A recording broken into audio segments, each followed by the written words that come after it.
अस्सलाम वालेकुम, welcome to my channel Urdu center voice.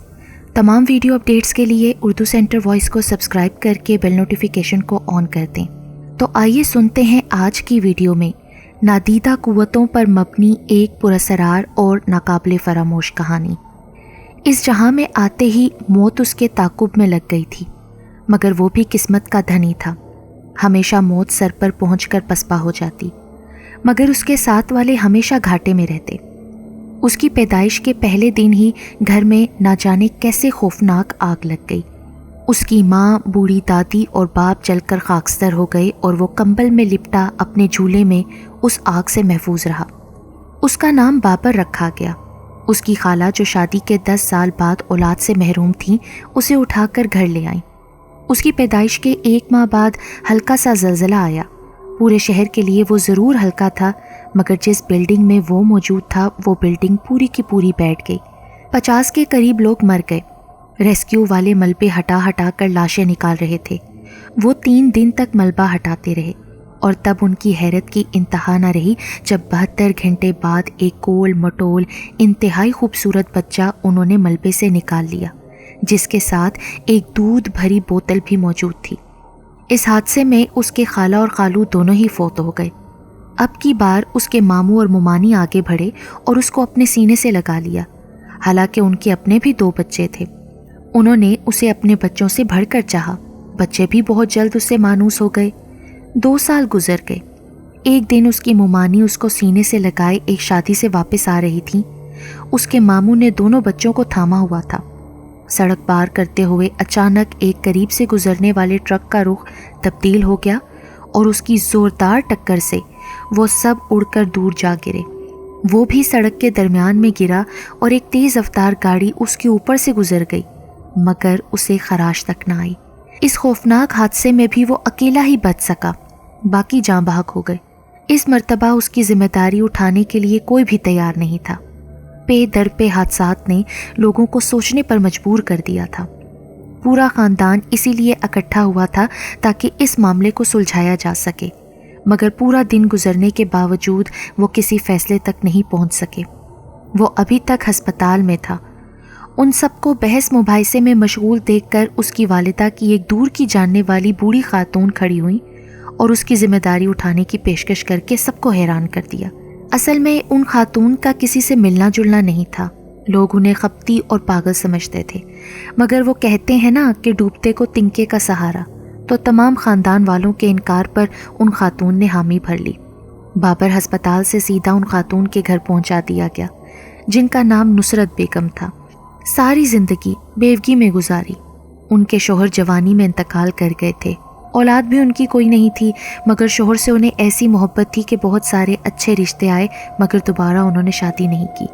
सारी ज़िंदगी इबादत के लिए वक्फ कर दी। दीनी असूलों पर कुछ इस तरह कारबंद हुई कि लोग उन्हें पागल और खपती ख्याल करने लगे। बाबर जब उनके घर आया तो 2 साल और चंद महीनों का था। नुसरत बेगम को सबसे ज़्यादा परेशानी इस बात की थी कि बाबर अभी छोटा था और उसकी देखभाल में उनके कपड़े नापाक हो सकते थे और इस तरह उनकी इबादत में फ़र्क पड़ सकता था। मगर उन्होंने हैरत अंगेज़ तौर पर यह महसूस किया कि बाबर ने कभी कपड़ों में गंदगी वगैरह नहीं की। जब कभी उसे हाजत होती वो ज़ोर ज़ोर से माँ बोलता और बैतुल खला की तरफ इशारा करता। और भी कई अजीबोगरीब बातें नुसरत बेगम ने महसूस की।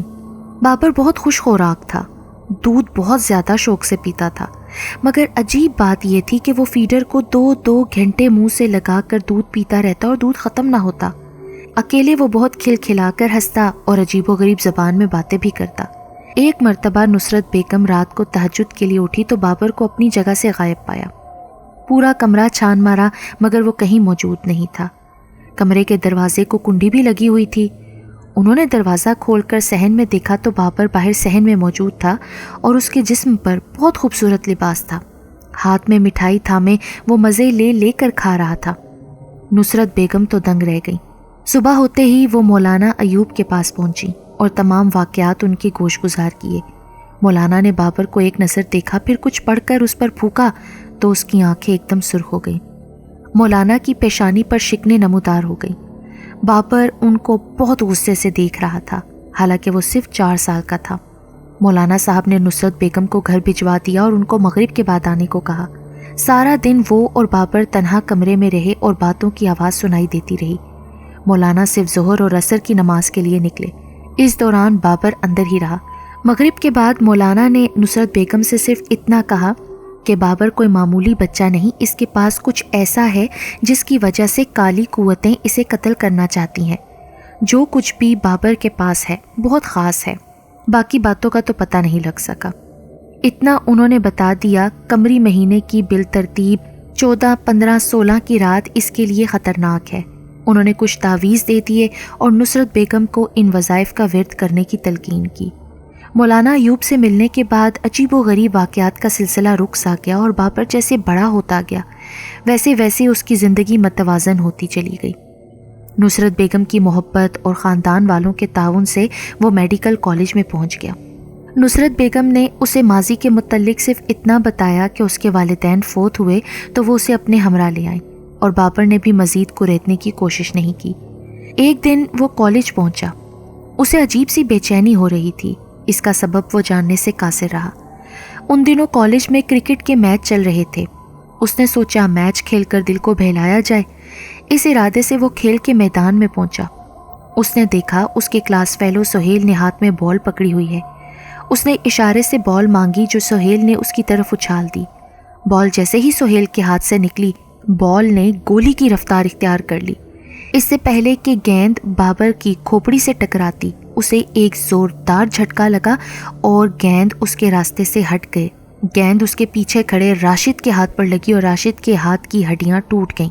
बाबर और सुहेल दोनों हक्का बक्का एक दूसरे का मुंह देख रहे थे।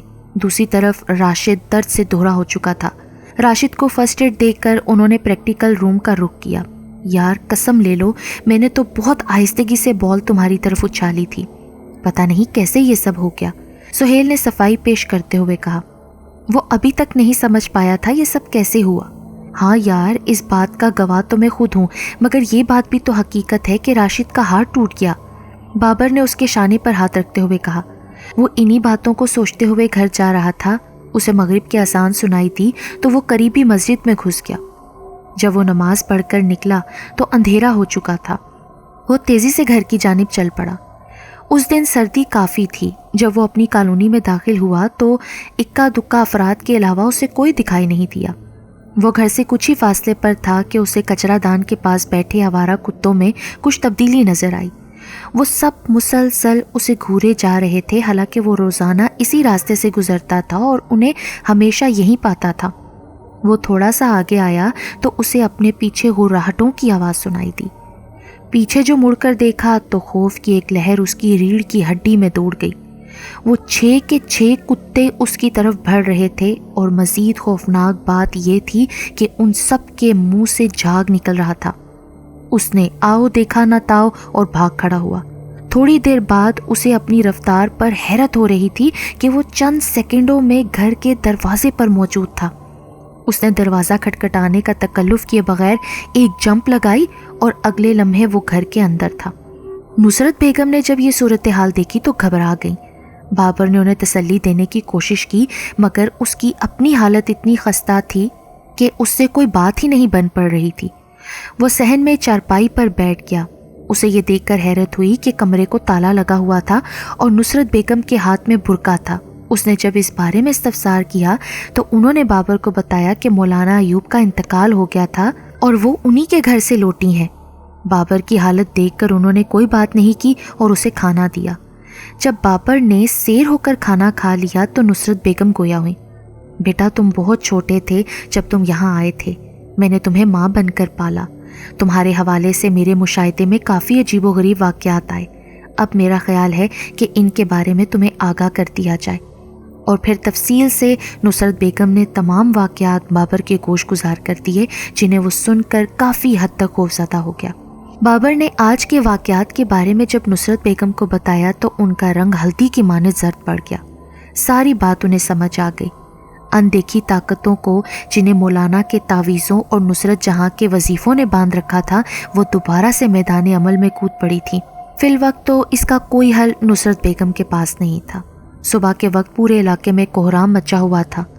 10 से ज़्यादा लोगों को पागल कुत्तों ने काट लिया था। 4 कुत्तों को तो मार दिया गया था, 2 कुत्ते ताहाल आज़ाद थे। गलियों, इलाके में लाउड स्पीकर पर लोगों को उन कुत्तों से एहतियात बरतने का कहा जा रहा था। बाबर को डरावने ख्वाब दिखाई देने लगे थे। अक्सर उसे ख्वाब में एक स्याह रंग का खौफनाक शेर दिखाई देता, जिससे बचने के लिए वो एक लक्कों तक सहरा में भाग रहा होता। जब कभी वो तन्हा होता तो उसे एक साया दिखाई देता जो कभी उसके सामने से तेजी से गुजर जाता तो कभी दाएं से और बाएं से। उसकी जिंदगी अजीरन होकर रह गई थी। ना रात को चैन, ना दिन में इत्मीनान, हर वक्त खौफ की चादर उसके सर पर तनी रहने लगी थी। नुसरत बेगम बाबर की ये हालत देखकर कुढ़ती रहती। उसके गम में उन्होंने खाना पीना तक छोड़ दिया और बीमार पड़ गई। बाबर से उनकी हालत देखी ना जाती थी। एक तो वो होने वाले अनहोने वाकयात की वजह से परेशान था, दूसरा नुसरत बेगम की बीमारी ने उसको तोड़ दिया था। वो उनसे बेपनाह मोहब्बत करता था। उसने तय किया अब वो अपनी किसी परेशानी के बारे में नुसरत बेगम को नहीं बताएगा और उनके सामने खुश रहने की कोशिश करेगा, और उसकी ये कोशिश बारावर साबित हुई। नुसरत बेगम ठीक होने लगी। बाबर ने भी पुरअसरार वाकयात पर ध्यान देना छोड़ दिया। वैसे भी वो इस हवाले से पुरएतमाद था कि वो जो भी कोई था अभी तक उसका कुछ नहीं बिगाड़ पाया था। उसका ये एतमाद रेत के घरौंदे की मानित कुछ दिनों बाद ही ज़मीन बोझ हो गया, जब वो एक रात नुसरत बेगम की दवाई लेने के लिए निकला। मेडिकल स्टोर से वापसी पर गली में गुप अंधेरा था। बहुत दूर गली में एक बल्ब अपनी जर्द रोशनी से गली में उजाला करने की नाकाम कोशिश में मसरूफ़ था। वो आहिस्ता आहिस्ता अपनी सोचों में गुम घर की तरफ जा रहा था। जैसे ही वो इस जगह के करीब पहुंचा जहां बल्ब चल रहा था, उसे एक साया अपनी तरफ बढ़ता दिखाई दिया। इससे पहले कि वो कुछ समझता, वो साया तीर की तरह उसकी तरफ आया और उसके जिस्म से आर पार हो गया। एक इंतहाई सर्द लहर उसके जिस्म में दौड़ गई। उसके बाजू और टांगे शल होकर रह गए और वो वहीं गिर गया। होश की दुनिया से उसका राब्ता मुनक़ता हो गया। उसकी आंख खुली तो वो एक आरामदेह बिस्तर पर लेटा हुआ था। कमरे में खुशगवार ठंड थी। सामने मौजूद घड़ी पर उसने नज़र डाली तो सुबह के 5 बज रहे थे। उसने अंगड़ाई लेना चाही तो उसके हाथ को एक झटका लगा, साथ ही दर्द की टीस उठी। तब उसे मालूम हुआ कि उसे ड्रिप लगी हुई है। वो आहिस्ता से उठकर बैठ गया। उसको अपने जिस्म में शदीद नकाहत महसूस हुई। उसे अपना मैदा भी खाली खाली सा लगा। अपने बाजुओं पर उसे अजीबो गरीब निशानात नजर आए। कुछ देर वो बैठा रहा, मगर अब थकन महसूस होने लगी तो वो दोबारा लेट गया और गुज़िश्ता रात वाले वाक़यात के बारे में सोचने लगा। ओह, कितनी खौफनाक ठंड उसके जिस्म के अंदर दाखिल हुई थी। बेइख्तियार उसके मुंह से आह निकली। आंखें मूंदे वो इन्हीं सोचों में गलताओं पेचा लेटा था कि उसे अपनी आंखों पर नमी का एहसास हुआ। उसने जल्दी से आंखें खोल दी। एक जवान नर्स हाथ में रोटी और पानी का कटोरा पकड़े खड़ी थी।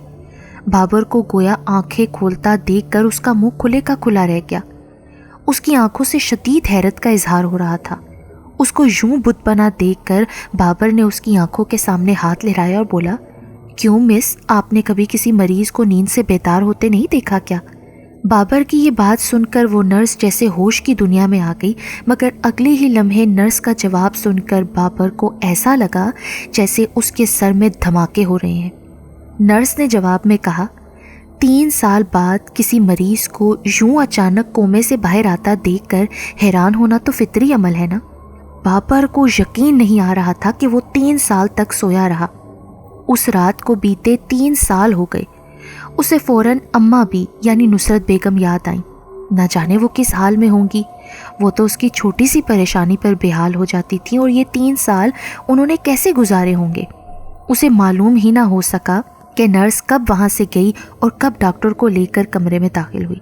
डॉक्टर पर नज़र पड़ते ही उसे झटका लगा, क्योंकि वो सुहेल था, उसका जिगरी दोस्त। सुहेल को बाबर ने पहली नज़र में पहचान लिया। हालांकि पहले के मुकाबले में उसका जिस्म फरबा हो चुका था।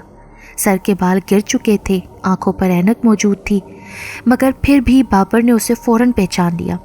सुहेल जज्बात में आगे बढ़ा और बाबर के गले लग गया। सुहेल की इस मोहब्बत ने बाबर को चंद लम्हों के लिए हैरान कर दिया। काफ़ी देर बाद वो जज्बात की इस लहर से बाहर निकलने में कामयाब हुए। थोड़ी देर बाद सुहेल किसी को फ़ोन करके अस्पताल आने का कह रहा था। यार, मेरी अम्मा भी का क्या हाल है, कैसी हैं वो? वो बिल्कुल ठीक हैं, मगर तेरी बीमारी ने उन्हें बहुत कमज़ोर कर दिया है। तेरे कोमा की बाहर आने की खबर को हम उन्हें मरहलावार बताएंगे, क्योंकि कोई भी खुशी या गम की खबर उनके दिल की हरकत को रोक सकती है। सुहेल ने बाबर का हाथ अपने हाथ में लेकर थपथपाया। अच्छा तो यूं कर, जल्दी से लेट जाओ और यूं जाहिर कर जैसे तू सो रहा है, और जब तक मैं ना कहूँ आंखें ना खोलना और ना ही कोई हरकत करना। सुहेल ने जल्दी से कहा और साथ ही बाबर को चादर उड़ा दी। बाबर को कुछ समझ नहीं आया, मगर वो लेट गया और आंखें मूंद लीं। थोड़ी देर बाद कोई कमरे में दाखिल हुआ। आवाज़ से अंदाज़ा हो रहा था कि कोई लड़की है। थोड़ी देर सुहेल उससे बातें करता रहा, फिर वो दोनों बाबर की तरफ आ गए। उठ जा, ड्रामेबाजी बंद कर, सुहेल ने गूंजदार आवाज़ में कहा। अगले ही लम्हे बाबर उठ बैठा। उसे यूं उठता देखकर उस लड़की ने चीख मारी और सुहेल से लिपट गई और रोने लगी। बाबर भी उस लड़की को पहचान चुका था और वो थी हिना। काफ़ी देर बाबर और सुहेल उसको चुप करवाते रहे, तब जाकर वो नॉर्मल हुई। डॉक्टर हिना साहिबा, बाकी सब तो ठीक है, ये सुहेल साहब से बिला झिझक लिपट जाना कुछ समझ नहीं आया, बाबर ने शरारत से मुस्कुराते हुए कहा। बाबर की बात सुनकर सुहेल और हिना दोनों मुस्कुरा दिए। मोहतरम बाबर साहब, अब ये डॉक्टर हिना सुहेल हैं। 1 साल हो गया है हमारी शादी को। या मेरे खुदाया, इस गंजे के अलावा तुम्हें और कोई नहीं मिला था हिना, और तुम्हारे इस फैसले में इसकी लंबी नाक भी हायल ना हुई, जिस पर अब ऐनक भी बराजमान हो चुकी है, बाबर ने शरारत से कहा। तो उसकी बात सुनकर हिना ने एक ज़बरदस्त कहका लगाया। सुहेल भी हंस पड़ा। काफ़ी देर तक वो माजी की बातें करते रहे, क्योंकि उससे उनका माजी एक रात के फासले पर था, जबकि वो खुद अपने माजी से 3 साल दूर थे। अपनी तमाम तर मसरूफियात के बावजूद वो दोनों उसके पास आ जाते और वक्त गुजरने का पता ही ना चलता। 2 हफ्ते गुजर गए। बाबर पहले की तरह तंदुरुस्त हो गया। उसने हल्की फुल्की वर्जिश भी शुरू कर दी, मगर अम्मा भी ताहाल उससे मिलने नहीं आई थी। वो जब भी सुहेल से कहता तो वो उसे अम्मा भी के कमज़ोर दिल का बताकर खामोश कर देता, मगर आज जब उसने सुहेल से इस बारे में बात की तो वो थोड़ी देर तक उसकी आंखों में देखता रहा। जब गोया हुआ तो उसकी आवाज़ बाबर की समातों पर बिजली बनकर गिरी। अम्मा भी को फोत हुए 2 साल हो चुके हैं यार। जब बाबर को अस्पताल लाया गया था उसकी हालत बहुत नाजुक थी। उसकी रीढ़ की हड्डी अकड़ चुकी थी और नाफ से नीचे के तमाम आज़ा ने काम छोड़ दिया था। उसके पूरे जिस्म में एक अनदेखी और पुरअसरार ठंड ने डेरा जमा लिया था। वो ठंड आहिस्ता आहिस्ता तमाम जिस्म पर मुसल्लत हो रही थी। अम्मा बी को जब डॉक्टरों ने बताया कि बाबर की बीमारी उन्हें समझ नहीं आ रही और वो सिर्फ चंद घंटों का मेहमान है, तो अम्मा बी कुछ कहे सुने बगैर कहीं चली गई। थोड़ी देर बाद बाबर के जिस्म की ठंड ख़त्म होना शुरू हो गई। 3 दिन बाद उसका जिस्म नॉर्मल हो गया, मगर इस दौरान वो कोमा में चला गया। अम्मा भी महीने में 1 मरतबा उसे देखने आती। वो दिन ब दिन कमज़ोर होती चली गई। 1 साल बाद उनका इंतकाल हो गया। तमाम बात सुनने के बाद बाबर सकते में आ गया। दुनिया में उसका वाहिद सहारा भी छिन चुका था। वो बिलक बिलक कर रोना चाहता था। आहो गिरिया की उन इंतहाओं को छूना चाहता था जिन्हें आज तक कोई न छू सका हो। आंसुओं का एक समंदर आज वो बहाना चाहता था, मगर उसकी आंखें खुश्क थीं। चाह के भी वो रो नहीं पा रहा था। थोड़ी देर वो सकते की कैफियत में रहा, फिर उसके सर में धमाके शुरू हो गए। होश की दुनिया से उसका राब्ता मुनक़ता होता चला गया। सुहेल उसे झंझोड़ रहा था। उसे इतने शदीद रद्द अमल की तवक्का नहीं थी, मगर सब लाहासिल रहा। जो होना था हो चुका था। वो भागा और एक बहुत सीनियर डॉक्टर को बुला लाया। डॉक्टर ने चेकअप के बाद जब उसे बताया कि बाबर सिर्फ बेहोश है और जल्द ही होश में आ जाएगा, तो सुहेल की जान में जान आई। 1 हफ्ते बाद बाबर को अस्पताल से जाने की इजाज़त मिल गई। सुहेल उसको अपने घर ले आया। बाबर ने बारहा कहा कि वो अपने घर जाएगा, मगर सुहेल ना माना। बाबर रोज़ाना अम्मा बी की कब्र पर जाता और घंटों वहीं बैठा रहता। एक दिन बाबर घर पहुंचा तो उसने देखा कि सुहेल का मुंह सूजा हुआ है, कान भी शदीद ज़ख्मी थे और सर पर बैंडेज थी। ये कर्बनाक सूरत हाल देखकर बाबर चकरा गया। वो तेज़ी से सुहेल के पास पहुंचा। ये सब क्या है? किसने की तुम्हारी ये हालत? बाबर ने बेकरारी से पूछा। सुहेल ने कोई जवाब नहीं दिया, बस वो अफसुर्दगी से मुस्कुरा दिया। अपने मौसन की ये हालत देखकर बाबर का बस ना चलता था कि क्या कर बैठे। सुहेल का जबड़ा शदीद ज़ख्मी था। वो बोलने से कासिर था। हिना भी शदीद दुख की कैफियत में मुब्तला थी। मीडिया और दूसरे ज़राए से उसे मालूम हुआ कि सुहेल ने हस्पताल में एक मरीज़ को इंजेक्शन लगाया था। उस इंजेक्शन के असर की वजह से मरीज़ पर तशन्नुज किसी कैफियत तारी हो गई और कुछ देर बाद वो मर गया। मरीज के वर्सा को जब इस वाक़े का इल्म हुआ तो उन्होंने अस्पताल पर धावा बोल दिया और सुहेल को बेतहाशा मारा।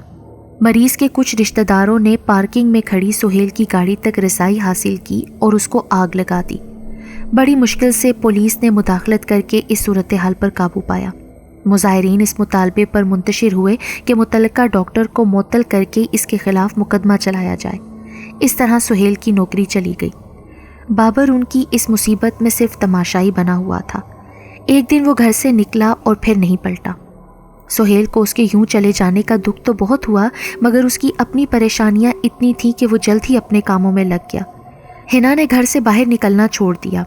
सुहेल का डॉक्टरी शोबे से दिल टूट चुका था। उसने एक कॉलेज में लेक्चरार की जॉब कर ली और गुजर बसर होने लगा। बाबर उस दिन कब्रिस्तान से वापस आ रहा था। रास्ते में उसे एक मजजूब मिला। बाबर ने अपनी जेब से रेजगारी निकाली और मजजूब के कशकोल में डाल दी।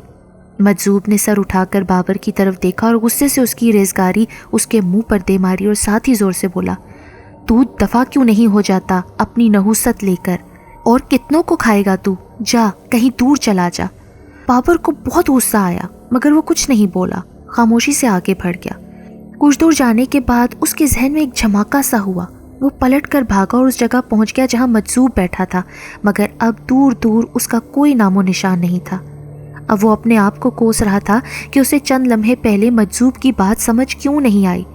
वो वाकई मनहूस था। बचपन से लेकर आज इसके चाहने वाले मौत से हमकनार और बर्बाद होते आए थे। सुहेल की मुसीबतें भी इसके मरहूने मिन्नत थीं। उसने फैसला किया कि अब वो कभी सुहेल की तरफ नहीं जाएगा। वो मरकज़ी शाहरा की तरफ चल दिया। मंजिल तो इसकी कोई नहीं थी। वो बेसिम चले जा रहा था। एक बस उसके पास रुकी। उसमें से मुसाफिर उतर रहे थे। कंडक्टर ने उसे इशारा किया। बेमकसद वो बस पर चढ़ गया। कहाँ उतरना है बाबू? तुम्हारा आखिरी स्टॉप कौन सा है? कंडक्टर के सवाल का जवाब देने की बजाय बाबर ने सवाल किया। बस के झटके में उसे समझ नहीं आया कंडक्टर ने क्या जवाब दिया और उसने टिकट कटवा लिया। बस चलती रही। वो खिड़की से सर टिकाए माजी के दिलखराश वाक़यात को सोचता रहा। उसका मुस्तकबिल क्या था? आगे की ज़िंदगी कैसे गुजरेगी? वो इन्हीं ख्यालात में गुम था कि कंडक्टर की आवाज़ ने उसे चौंका दिया, जो उसको बस से उतरने का कह रहा था। बस एक कहवा खाने के सामने खड़ी थी। कुछ दूर चंद घर मौजूद थे, बाकी तहद्दे नज़र रेत ही रेत थी। शाम का वक्त था, सूरज गरूब होने वाला था, ठंडी ठंडी हवा चल रही थी। उसे भूख महसूस हुई तो वो कहवा खाने की तरफ बढ़ा, मगर ये देखकर वो मायूस हो गया कि वो कहवा खाना कम चौपाल ज़्यादा था। 8-10 लोग वहाँ बैठे थे और खुशगप्पियों में मसरूफ़ थे। अंदर ऐसा कोई इंतज़ाम नहीं ज़ाहिर हो रहा था कि वहाँ कहवा बनता या खाना पकता है। गालिबन वो लोग किसी करीबी घर से कहवा बना के लाए थे जो एक केतली में उनके सामने मौजूद था। उसे अंदर आता देखकर वो सब खड़े हो गए और बहुत गर्मजोशी से मिले। जब उन्होंने जानना चाहा कि वो वहाँ किस मकसद से आया है तो उसने रास्ता भूल जाने का बहाना कर कर उन्हें मुतमईन कर दिया। उन्होंने उसकी खातिर तवाज़ा में कोई कसर ना छोड़ी। रात को उसके लिए वहीं बिस्तर का इंतज़ाम कर दिया गया। जब वो अपने बिस्तर पर दराज हुआ तो आसमान देखकर दंग रह गया। खुले आसमान तले सोने का उसका ये पहला इत्तफाक था। करोड़ों सितारे उसके सामने मौजूद थे। सहरा की ठंडी हवा ने और झिलमिल करते तारों ने उसे माजी की याद और मुस्तकबिल का खौफ सब कुछ भुला दिया। उसका दिल चाहा कि यह वक्त थम जाए, रात कभी ख़त्म ना हो। इतने खूबसूरत लम्हात का वो शहरी ज़िंदगी में तसव्वुर नहीं कर सकता था। आसमान को देखते देखते ना जाने किस वक्त उसकी आंख लग गई। उसकी आंख बारिश की वजह से खुली। जब वो सोया था तो आसमान बिल्कुल साफ था, मगर अब हर तरफ काले बादल छाए हुए थे। बस्ती वाले भी भाग गए थे। वो अपने ढोर डंगरों को बारिश से बचाने की तदबीरें कर रहे थे। बच्चे आधी रात को बारिश में नहाना शुरू हो गए। हालांकि बाबर को काफ़ी ठंड महसूस हो रही थी। वो उठकर अंदर कमरे में चला गया। अभी कुछ देर ही गुजरी थी कि एक ज़ोरदार कान फाड़ देने वाला धमाका हुआ। चंद लम्हों के लिए तो बाबर के होशो हवास गुम हो गए। कुछ देर बाद वो उठा ताकि सूरत हाल के बारे में जान सके। बाहर निकला तो देखा हर तरफ आहो फुगा का समा है। लोग इधर उधर भाग रहे हैं। आसमानी बिजली गिरी थी। बस्ती वालों के सारे पालतू जानवर मर गए थे। बारिश से महफूज रखने के लिए वो जानवर उन्होंने एक जगह बांधे थे। उनकी झोंपड़ियों में भी आग लग चुकी थी। बस्ती के 1-2 लोग बाबर का हाल अहवाल पूछने आ गए, हालांकि उनके अपने घर जल रहे थे। وہ اسے بتا رہے تھے کہ ان کی زندگی میں بلکہ ان کے پرکھوں کی زندگی میں بھی اس طرح کا واقعہ کبھی پیش نہیں آیا تھا۔ پتہ نہیں یہ سب کیا ہو گیا تھا۔ وہ اسے اپنے اعمال کی سزا سمجھ رہے تھے، مگر انہیں نہیں معلوم تھا کہ بابر ان میں موجود ہے۔ یہ بات بابر دھماکے کے فوراً بعد ہی سمجھ گیا تھا۔ وہ راتوں رات بستی سے نکلا اور صحرا کی طرف چل پڑا۔ وہ صحرا میں اتنا دور نکل جانا چاہتا تھا کہ اس کے دل میں واپسی کا خیال بھی آئے تو وہ واپس نہ آئے بلکہ سسک سسک کر وہیں مر جائے۔ دوپہر تک وہ چلتا رہا۔ سورج آگ برسا رہا تھا۔ صحرا کی ریت انگاروں کی مانند دہکنے لگی تھی۔ اس سے بھی بڑی مصیبت ہوا تھی جو اس گرم ریت کو اڑا کر اس کے جسم تک پہنچا رہی تھی۔ پیاس سے اس کے حلق میں کانٹے پڑ رہے تھے۔ اس کی زبان بالکل خشک ہو چکی تھی۔ بلا آخر ایک جگہ نڈھال ہو کر گر گیا اور موت کا انتظار کرنے لگا، جو اسے دبوچنے کے لیے دھیرے دھیرے آگے بڑھ رہی تھی کہ اچانک اس کے کانوں میں گھنگروں کی گونجتی ہوئی آواز سنائی دی۔ کوئی اس کے قریب آ رہا تھا۔ اسے خیال آیا شاید یہ موت ہے، مگر پھر اسے اپنے خیال کو رد کرنا پڑا کہ موت ہمیشہ دبے پاؤں آتی ہے۔ وہ یہ سوچ ہی رہا تھا کہ کسی نے اس کا سر اپنی گود میں رکھا۔ اس نے نیم و آنکھوں سے دیکھا، ایک بوڑھا شخص اسے نظر آیا جو اپنے ہاتھ میں پکڑی چھاگل کھول رہا تھا۔ پانی دیکھ کر اس کے حواس یکدم بیدار ہو گئے اور اس نے بے صبری سے چھاگل اس بوڑھے سے چھین لی اور چھاگل کو منہ سے لگا لیا۔ اس جلد بازی میں پانی کا کچھ حصہ سانس کی نالی میں چلا گیا اور اسے شدید کھانسی کا سامنا کرنا پڑا۔ تھوڑی دیر بعد اس کی حالت ٹھیک ہوئی تو اسے بوڑھے کی آواز سنائی تھی جس نے ہاتھ میں گھنگروں سے مرسا عصا پکڑا ہوا تھا۔ چلو یہاں بہت گرمی ہے، اندر جھونپڑی میں چل کر بیٹھتے ہیں۔ بابر گرمی سے نڈھال تھا۔ اس نے بوڑھے کی بات کو غنیمت جانا اور جلدی سے اٹھ کر اس کے ساتھ روانہ ہو گیا، مگر اسے حیرت اس بات کی تھی جب وہ یہاں پہنچا تھا تو اسے دور دور تک سوائے ریت کے کچھ دکھائی نہیں دیا تھا۔ پھر یہ جھونپڑی کہاں سے وجود میں آ گئی تھی؟ جب وہ جھونپڑی میں داخل ہوا تو اسے لگا گویا وہ کسی اے سی لگے کمرے میں آ گیا ہو۔ جھونپڑی میں گرمی کا ذرا بھی اثر موجود نہیں تھا، بلکہ ایک خوشگوار ٹھنڈ تھی جس نے بابر کے رگوں پہ میں سرور کی کیفیت طاری کر دی تھی۔ بوڑھے نے اسے ایک طرف بچھی چارپائی پر بیٹھنے کو کہا۔ جب وہ بیٹھ چکا تو بوڑھے نے ایک پیالہ اس کے ہاتھ میں پکڑا دیا۔ پیالے میں دودھ تھا۔ وہ پیالہ منہ کے قریب لے جا رہا تھا کہ بوڑھے نے اسے اشارے سے منع کیا۔ اس سے پہلے کہ بابر کچھ سمجھتا، بوڑھے نے ریت مٹھی میں بھری اور پیالے میں ڈال دی۔ یہ عمل اس نے 3 بار دہرایا، پھر ایک چمچ بابر کے حوالے کیا اور مسکرا کے بولا، لو کھاؤ اس دنیا کی لذیذ ترین چیز، شکر پرس۔ بابر ہونکوں کی طرح بوڑھے کو دیکھ رہا تھا۔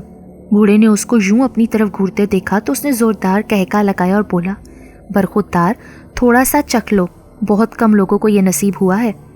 بابر منہ سے کچھ نہ بولا۔ اس نے بوڑھے کا دل رکھنے کے لیے پیالے کو منہ سے لگا لیا۔ ایک ایسی خوشبو اس کے نتنوں سے ٹکرائی جس کے سامنے دنیا کی تمام خوشبوئیں ہیج تھیں۔ ریت اور دودھ ملے اس شے کی لذت نے تو بابر کو مدہوش کر دیا۔ بابر کا دل چاہ رہا تھا وہ پیالہ کبھی ختم نہ ہو۔ اتنی لذیذ چیز کا تصور بھی وہ نہیں کر سکتا تھا۔ سب سے بڑھ کر وہ اپنے آپ کو بہت توانا اور صحت مند محسوس کرنے لگا تھا۔ پیالے کو انگلی سے چاٹتے ہوئے اس کی نظر بوڑھے پر پڑی جو اس کو بہت دلچسپی سے دیکھ رہا تھا۔ اس نے پیالہ ایک طرف رکھ دیا اور بولا، میں اپنے محسن کا نام جان سکتا ہوں کیا؟ کیوں نہیں، میں مسنام ہوں۔ بوڑھے نے اسے اپنا نام بتایا۔ آپ یہیں رہتے ہیں کیا؟ نہیں، میں یہاں تمہاری مدد کے لیے بھیجا گیا ہوں۔ مدد کے لیے؟ آپ کو کس نے بھیجا ہے اور کیوں؟ بس تم اتنا سمجھ لو برخودار کہ میں روشنی کا نمائندہ ہوں اور ہم تاریکی کے خلاف لڑتے ہیں۔ اس وقت تاریکی والے تمہاری جان کے در پہ ہیں۔ تمہاری حفاظت بہت ضروری ہے۔ تمہارے پاس ایک ایسی چیز ہے جو بے شمار انسانوں کو خطرے میں ڈال سکتی ہے۔ روشنی، تاریکی، مجھے تو کچھ سمجھ نہیں آ رہا، اور میرے پاس وہ کیا چیز ہے؟ بوڑھے نے بابر کی بے چینی بھانپ لی اور بولا، تفصیل سے سنو۔ روشنی نیکی کی علامت ہے، روحانیت کا نشان ہے، جبکہ تاریکی بدی کو ظاہر کرتی ہے۔ جہاں تک اس بات کا سوال ہے کہ تمہارے پاس کیا ہے جس سے بے شمار لوگوں کو خطرہ ہے، تو میں تم کو شروع سے بتاتا ہوں۔ یہ کہہ کر بوڑھا خاموش ہو گیا اور خلا میں کسی بھی غیر ماورائی نقطے پر نظریں مرکوز کر دیں۔ ایسا لگ رہا تھا جیسے ذہن میں گزشتہ واقعات کو ترتیب دے رہا ہو۔ پھر اس نے ایک لمبی سانس بھری اور گویا ہوا، تم اماوس کی رات پیدا ہوئے۔ اس رات چاند گرہن تھا، اور عجیب بات یہ کہ وہ ایک خاص قسم کا گرہن تھا جس میں چاند کا رنگ کالے کی بجائے بھورا ہو جاتا ہے۔ तुम्हारे पैदा होने से चंद मिनट पहले ज़ापाला कैद से भाग निकली थी। वो अपनी दुनिया की ताकतवर तरीन हस्ती थी। धोखे से उसे कैद कर लिया गया था, मगर उस रात उसे मौका मिल गया और वो तुम्हारी दुनिया की तरफ निकल आई। तुम्हारे घर पर से गुजरते हुए वो एक काले जाल में फंस गई जो गाज़क शहर से बनाया गया था। दोबारा गिरफ्तारी से बचने के लिए ज़ापाला ने अपनी तमाम ताकत तुम्हारे अंदर समो दी। अमावस की रात, किरण लगे रात में पैदा होने की वजह से तुम्हारे जिस्म ने उस तमाम ताकत को जज्ब कर लिया। उस वक्त ज़ापाला को पकड़ने के लिए काली ताकतें वहां पहुंच गईं और उन्होंने बहुत ज़ोरदार हमला किया। तुम्हारे माँ बाप तो वहीं जलकर भस्म हो गए, मगर तुम पर कोई आंच नहीं आई। उसके बाद तुम पर बेशुमार हमले किए गए, जिसका शिकार दूसरे लोग होते रहे, मगर हर बार तुम बचते रहे। और इसकी सिर्फ एक वजह थी, और वो थी ज़ापाला की तुम पर भरपूर नज़र। ज़ापाला तुम्हें तो बचा लेती, मगर तुम्हारे साथ जुड़े लोगों को नहीं बचा पाती थी। आहिस्ता आहिस्ता ज़ापाला कमज़ोर होने लगी और फिर वो गायब हो गई, मगर तब तक हम दुश्मन को और उसके तरीक़े वारदात को काफ़ी हद तक समझ चुके थे। इसलिए तुम्हारी हिफाजत का काफ़ी बेहतर इंतज़ाम कर लिया गया। कुछ अरसे तक तो मामला ठीक रहे, मगर फिर एक बहुत बड़ी हस्ती हमारी जमात में से अब्दी सफ़र पर रवाना हो गई और बदी की ताकतें हम पर हावी होना शुरू हो गई। हालात इतने सख्त हो गए कि हम तुम्हारी हिफाजत नहीं कर सके और तुम पर हमला हो गया। आखिरी जुमला कहते हुए बूढ़े की आवाज़ में अफसुर्दगी दर आई और वो खामोश हो गया।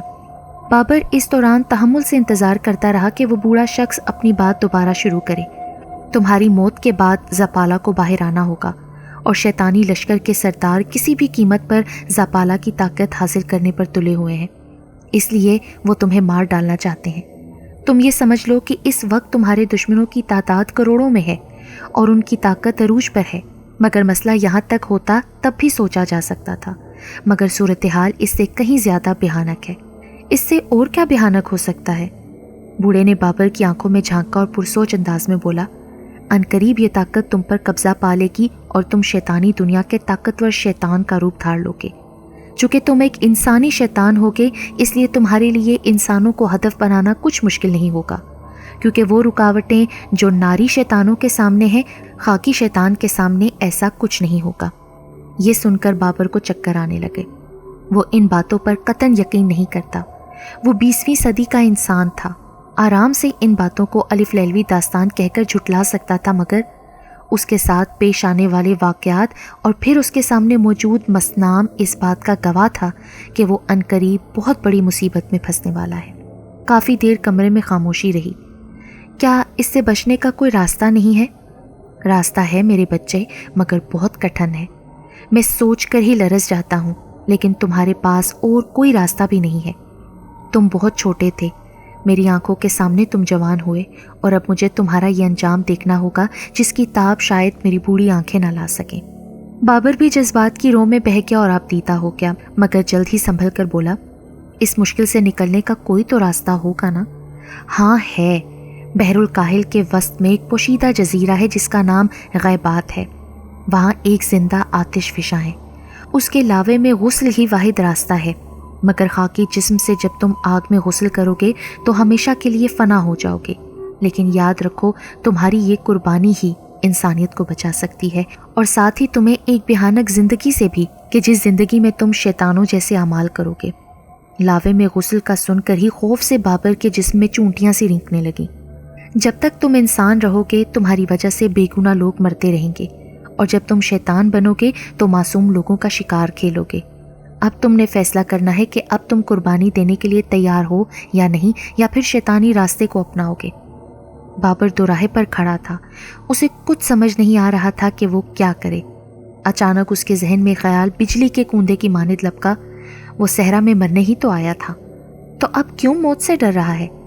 तमाम इंसानियत की बका के लिए उसे अगर कुर्बानी देना पड़ रही है तो ये इतना महंगा सौदा नहीं था। मस्ताम बाबा, मैं तैयार हूँ। ओह मेरे बच्चे, मुझे तुमसे यही उम्मीद थी, मगर वहाँ हम पहुँचेंगे कैसे? इसका बंदोबस्त हो जाएगा, तुम बेफिक्र रहो, मगर एक बार फिर अच्छी तरह सोच लो। अगर वहाँ पहुँचकर मुकर गए तो फिर इसके बाद तुम हमेशा के लिए फंस जाओगे। नहीं, मैं अपने फैसले पर कायम रहूँगा बाबा। तो चलो तुम तैयार हो जाओ, थोड़ी देर में हमने निकलना है। बूढ़े की ये बात सुनकर बाबर कुछ देर के लिए सकते में आ गया, मगर जल्द ही उसने अपने ऊपर काबू पा लिया। मैं तैयार हूँ, बूढ़े मसनाम ने रेत से 2 भरे थैले, एक थैला खुद पकड़ा और दूसरा बाबर को पकड़ा दिया और दोनों झोंपड़ी से बाहर निकल आए। झोंपड़ी से बाहर आते ही बाबर को गर्मी महसूस हुई, मगर सूरज डूबने की वजह से उसका जोर टूट चुका था। वो झोंपड़ी से कुछ दूर ही आए थे। मसनाम ठिठक कर रुक गया। उसकी पेशानी पर सलवटें नमूदार होने लगीं। वो बार बार घूम कर चारों तरफ देखता, साथ ही वो कुछ सूंघने की कोशिश कर रहा था। अचानक धप की जोरदार आवाज़ आई, जैसे कोई बहुत वजन रखने वाली चीज़ ज़मीन पर गिरी हो। उसके साथ ही मसनाम हवा में बुलंद हुआ और तड़पने लगा, जैसे उसे किसी ने गले से थाम लिया हो। उसके हाथ एक दूसरे से इस तरह जुड़ गए थे जैसे उन्हें किसी ने आपस में बांध दिया हो। यही हालत उसके पाँव की भी थी। ज़मीन से कोई 10 फुट बुलंद हवा में उसका जिस्म फड़क रहा था। बाबर इस सूरत हाल का जायज़ा ले रहा था।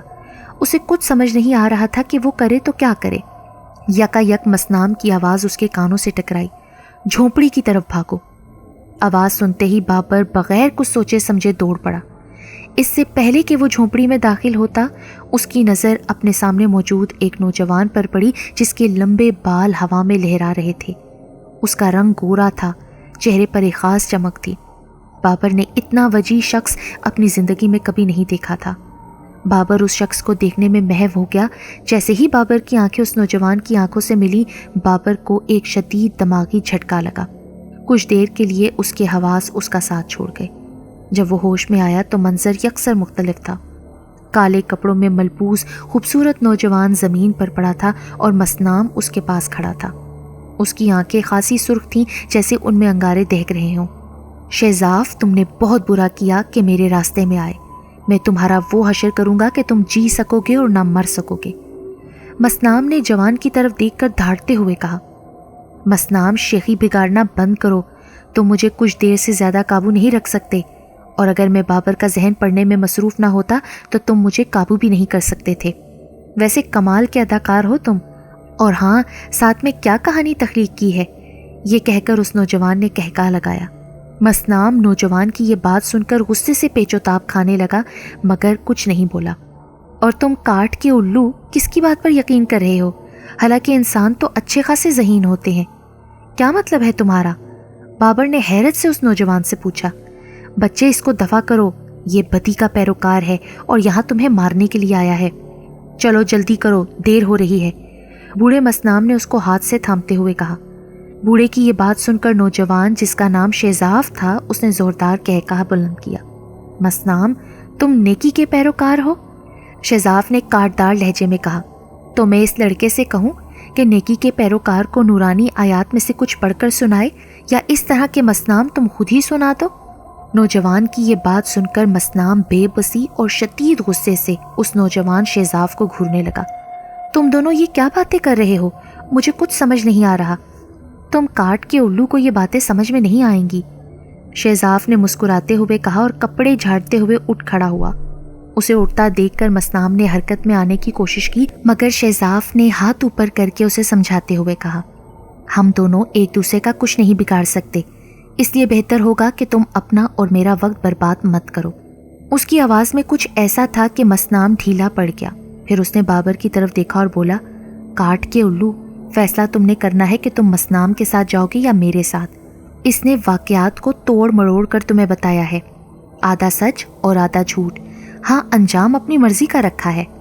शहजाफ ने मसनाम की तरफ इशारा किया जो जबड़े भींचे हुए था। ये भी मेरी तरह शैतान है, बस फ़र्क इतना है कि मैं शैतानों की दुनिया का मुजरिम हूँ और ये मोजिज़ शैतान। साथ ही शहजाफ ने भयानक कहका लगाया। मसनाम ने बीच में बोलने की कोशिश की तो शहजाफ ने उसे 16 बार नज़रों से घूरा और बोला, तुम्हारे पास कहने को कुछ नहीं बचा, इसे फैसला करने दो। अगर ये तुम्हारे साथ जाता है तो मुझे इससे कोई सरोकार नहीं होगा, लेकिन अगर ये मेरे हक में फैसला दे तो तुम पीछे हट जाओ, वरना तुम मुझे अच्छी तरह जानते हो। तुम जल्दी फैसला करोगे कि तुम लावे में जलकर मरना चाहते हो या तुम्हें मेरे साथ आना चाहिए ताकि हम कोई और रास्ता निकालें। वैसे एक आखिरी बात मैं तुम्हें बताता चलूं कि तुम जितनी मुसीबतों का शिकार हुए, इनमें मसनाम का पूरा पूरा हाथ है, और एक बार तो तुम मरते मरते बचे। वो हमला भी इसकी करामत था। यकीन ना आए तो इसे छू कर देख लो, तुम्हें यक बस्ता ठंड मिलेगी। ये सुन को बाबर को वो लम्हात याद आ गए। خوف سے اس کے رونگٹے کھڑے ہو گئے۔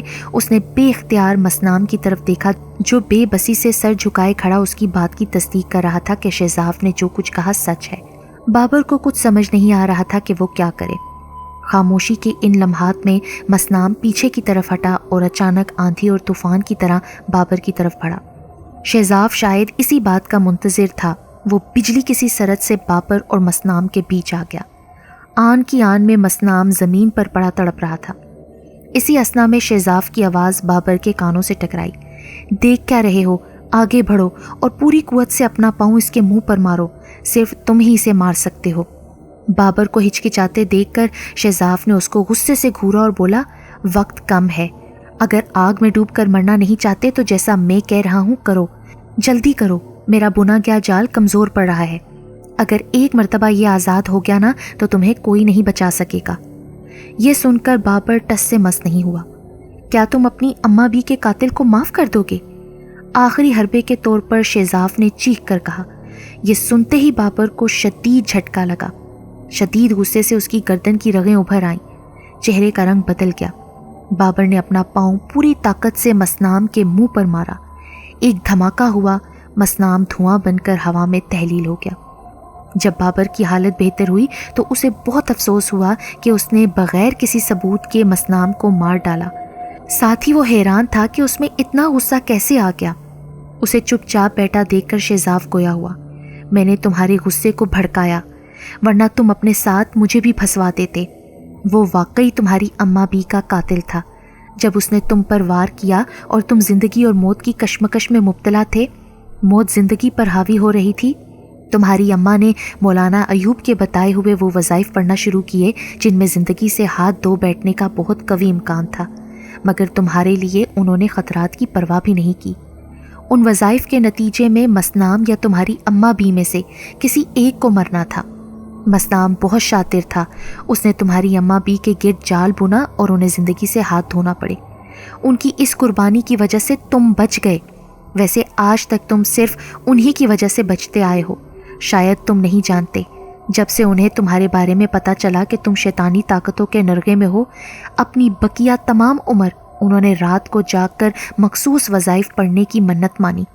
اس وجہ سے تم بہت عرصے تک محفوظ رہے۔ یہ سن کر بابر ہچکیاں لے کر رونے لگا۔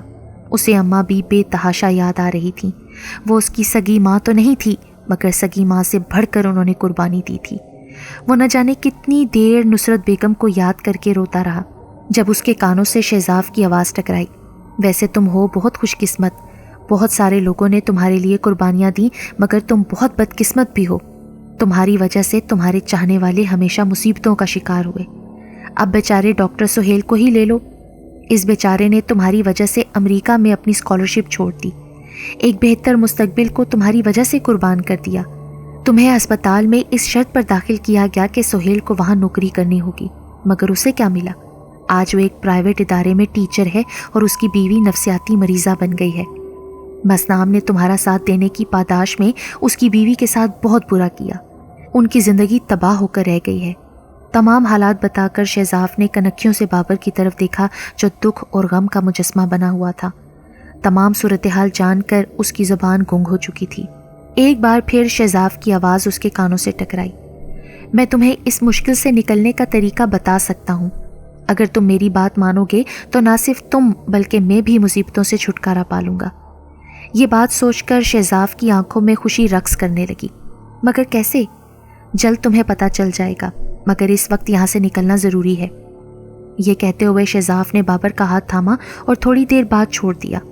منظر یک لخت تبدیل ہو گیا، جیسے ٹی وی پر موجود چینل تبدیل کر دیا ہو۔ اب وہ سمندر کے وسط میں ایک نہایت مختصر سے جزیرے پر بنی جھونپڑی میں موجود تھے۔ یہ لو، اسے پکڑو، شہزاف نے پتھر کی ایک چھوٹی سی تختی بابر کو پکڑاتے ہوئے کہا۔ یہ کیا ہے؟ یہ مشکل سے نکلنے کا راستہ ہے۔ اس تختی کی یہ خصوصیات ہیں کہ یہ کسی بھی سوال کا جواب بتا سکتی ہے، مگر یہ یاد رہے کہ صرف ایک مرتبہ ہی اس سے پوچھا جا سکتا ہے، اور 9 یا 9 سے کم الفاظ میں ہی سوال پوچھا جانا چاہیے۔ تو اب تم یہ سل لو اور آہستہ آہستہ کہو، مجھے اس صورتحال سے نکلنے کا طریقہ بتاؤ۔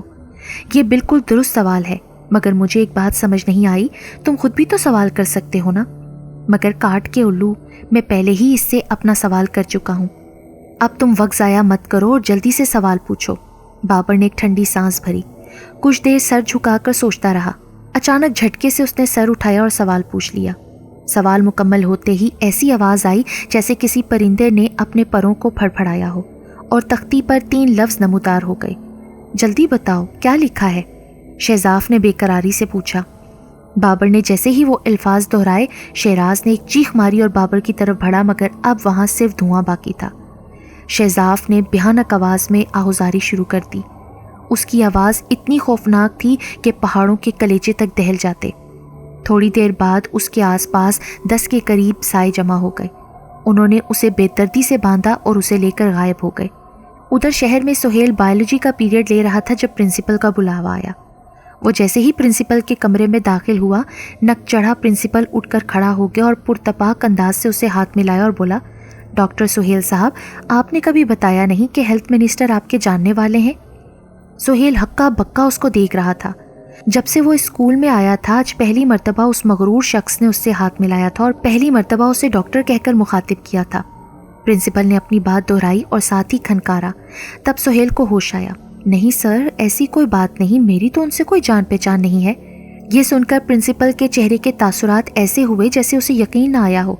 میں نے آپ کا سیل نمبر دے دیا ہے، وہ خود ہی آپ سے رابطہ کر لیں گے۔ پرنسپل کے لہجے میں ناراضگی در آئی۔